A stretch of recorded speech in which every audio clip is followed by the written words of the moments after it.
చేతులు కాలేక ఆకులు పట్టుకోవడం అనేటువంటి పనినే వైఎస్ఆర్ కాంగ్రెస్ పార్టీ ఇప్పుడు చేస్తోంది. వాస్తవంగా వివేకానంద రెడ్డి మర్డర్ కేసులో జరగాల్సిన పని ఏంటి? ఫస్ట్ ఏదైతే తాము అధికారంలోకి రాగానే సిఐడి ఇన్వెస్టిగేషన్ వేశారు, సిట్ వేశారు. వాళ్ళు చెప్పిన నిందితులను అరెస్ట్ చేసి బొక్కలో దొస్తే సరిపోయేది కదా. దేవిరెడ్డి, శివశంకర్ రెడ్డి, లేకపోతే ఎర్రగంగిరెడ్డి, దస్తగిరి వాళ్ళందరినీ సిట్ అప్పుడే చెప్పింది వాళ్ళే నేరస్తులు అని చెప్పేసి చేసేసి ఛార్జ్షీట్ పడేసేస్తే పని అయిపోయేది కదా. కానీ వాళ్ళు మన వాళ్ళ అనుచరులు కదా అని ఆపారు. అది సునీత కసిరేగింది. అక్కడ ఆవిడికి ఇక ఒక సమస్య వచ్చింది.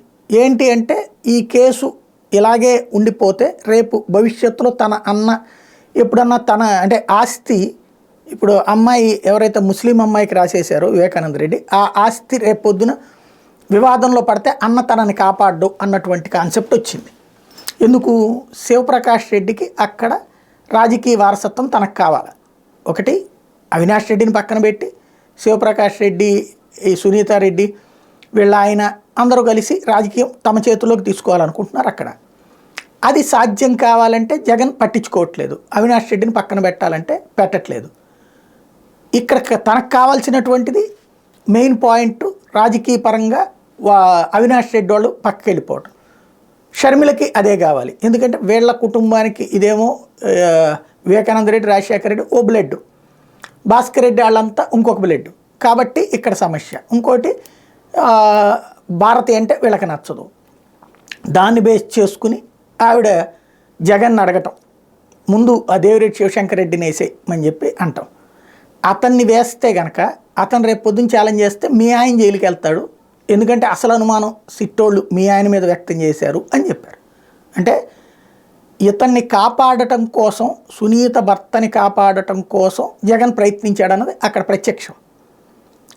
అప్పుడు సునీతకి షాక్ తగిలింది. అంటే ఇక్కడ మనది ఏదో ఉన్నది అక్కడ అన్నది. ఆల్రెడీ యాక్చువల్గా ఫస్ట్ రోజునే తెలుగుదేశమే అరెస్ట్ చేయాలి. ఆ రోజున జగనే మర్డర్ చేయించాడని, ఇప్పటికి కూడా జగనే మర్డర్ చేయించాడు, జగనే చేసేసాడని చెప్పేటటువంటి ఉద్దేశంతో అసలు కేసు నీరుగార్చింది ఆ రోజున చంద్రబాబు. ఎందుకని? ఆ రోజున ఎప్పుడైతే చచ్చిపోయిన తర్వాత అక్కడ ఉన్నటువంటి ఫోన్ మాయం చేశారు, లెటర్ మాయం చేశారు, ఆ తర్వాత చివరికి ఎప్పుడో ఇచ్చారు, జగన్ వచ్చాక ఇప్పించాడు జగన్ అంటేనే వాళ్ళిద్దరి మీద అప్పుడే కేసు పెట్టి అరెస్ట్ చేయాలి. ఎందుకు? సాక్ష్యాల తారుమారు చేయించడం అన్నటువంటి ఆషామాషి కేసు కాదు కదా. అక్కడే సంథింగ్ ఉంది. అందులో ఆ లెటర్ని దాచేయడం వెనకాల ఉన్నటువంటి అంటే అక్కడ ఆ పాయింట్ ఆ రోజున తెలుగుదేశం పార్టీ కాపాడుకొచ్చింది. ఎందుకంటే శివప్రకాష్ రెడ్డి అప్పుడు సీఎం రమేష్ బాగా క్లోజ్ కాబట్టి.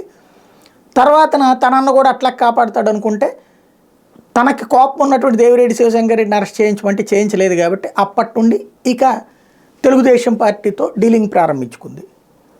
అక్కడ తెలుగుదేశం వాళ్ళకి దొరికింది ఒక మంచి లడ్డు లాంటి అవకాశం. అప్పటి నుంచి సిబిఐతో ఎట్లా నడిపించాలి, కోర్టులు ఎట్లా నడిపించాలి, ఈ ట్రాక్ అంతా వాళ్ళు డీల్ చేసి పెట్టారు. జగన్ని ఎలక్షన్ టైంకి దెబ్బ కొట్టడానికి ఈ 4 ఏళ్ల నుండి కూడా స్ట్రాటజిక్గా చేసుకొచ్చారు. ఇప్పుడు సునీత మొన్నొచ్చి మనకు ఓటేయొద్దని చెప్పడంతో ఇప్పుడు ఉలిక్కి పడ్డటువంటి వైసీపీ టీం అర్జెంటుగా ఇప్పుడు సాక్షిలో కథనాలు పుంకానుపుంకాలుగా రాసుకొస్తుంది. ఏమని?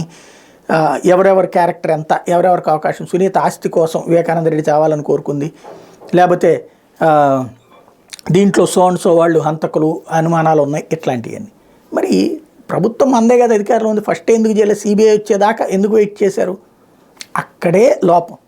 చేతులు కాలేక ఆకులు పట్టుకున్నారు. ఇప్పుడు జనంలోకి జగన్ హేటర్స్ అందరూ జగనే మర్డర్ చేయించాడని నమ్ముతారు.